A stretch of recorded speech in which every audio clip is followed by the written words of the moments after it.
ભગવાને ગીતામાં અર્જુને કીધું તો અર્જુન,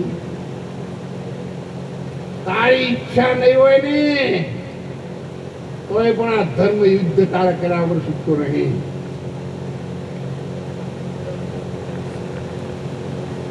આપણે ઘરમાં વડીલ ગણાઈએ, સિનિયર સિટીઝન, પણ દીકરાને એમના હાથમાં વહીવટ આવે એટલે પછી આપણે સમજી લેવું પડે. 45-50 સુધી મોજ આવે એવું જીવો. હવે મનખાતાનું ઘડી ઘડી આવવાનું નહીં. મોજ કરો. જો પછી 60 સુધી જાઓ, 65 સુધી કદાચ ખેંચા કરી તો આ શરીરને માફક આવે એવું કહો. અને એનાથી જો પછી આગળ જાઓ તો ઘરની ટોપારીમાં થાળીમાં જે આવે પછી ચટણી ગોટા ને એવું બધું યાદ ના કરે. હવે તમારો છે ઘરમાં કોઈ સ્વીકારે નહીં. તમારી થાળીમાં જે આવે એ ખૂબ રાજી થઈને ખાઈ લ્યો. 70, 80, 90 વર્ષ થયા હોય અને ઓગણે કૂતરું આવે, ધોકો લઈને હોડ કરી અને છેક સોસાયટીના નાકામાં એને આપણે મિલી આવીએ. મોજ પડે એટલે આખા સોસાયટીના કૂતરાનો નાકામ ભેગા થઈને મિટિંગ કરે. એક આ ડોહો મરી ગયો હતો સારું, તડકો રોટલો ખાવા દેતો નહીં.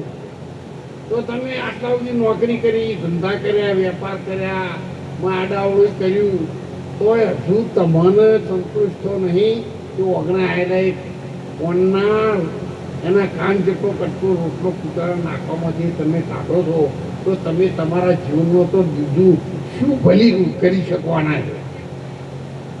અને એટલા માટે સંતોએ કહ્યું છે, તને મળ્યો મનુષ્ય અવતાર, માંડ કરીને ભજા નહીં ભગવાન હેત ધરીને, અને પછી ખાસો જમનો પેટ ભરીને. એના કરતા માણસનો જન્મ મળ્યો છે તો બીજાને ખવડાવવાનો જીવ ના ચાલે, પણ તમે તો શાંતિથી સંતોષ રાખીને જીવો. अपना सुधार संसार की सबसे बड़ी सेवा है. પોતાનો સુધાર લાવો, બીજાને કહેશો નહીં. ક્યારે બી બીજા સેટ હોમ શું શરૂ કરવાનું છે તમારાથી કરો. આખા ગામને ભલામણ કરવા, સોસાયટીના નાકમ બોકરા ઉપર બેસીને આખી સોસાયટીની વર ના રાખો. આખી જિંદગી આખા શહેરની રાખીએ. હવે સોસાયટી આવ્યા તો આટલી ઉંમરે તમે ધરાતા નહીં, વર રાખો તો ફલાણા ભાઈ ઓમ જાન, પૂછડા બેન ઓમ જાન. આ બધું તારે શું કરવાનું છે? રોમ રોમ કરજો મંદિર જઈ, નહીતર કોઈ બચાવનાર નહીં મળે. અમને બીમાર થાવ, સિરિયસ થાવ, ઘરના બધા જ માણસો આપણને દવાખાને લાવીને ટોપરમાં કોહરીને બિહારી ગોમડું હોય તો પછી 15 દાડા 20 દાડા મહિનો થાય એટલે ઘરના બધા ઘરમાં જ હોય કે બાપા હવે દુઃખી થાય છે, મમ્મી હવે દુઃખી થાય છે. તો કે તને સતી માની કે વીર મહારાજની 1105 માનો આ છૂટી જોઈએ તો છૂટી નહીં જાઓ, મારી નાખમાં છે. પણ આ ભાષા બદલી છે. તો આટલું કરીને જને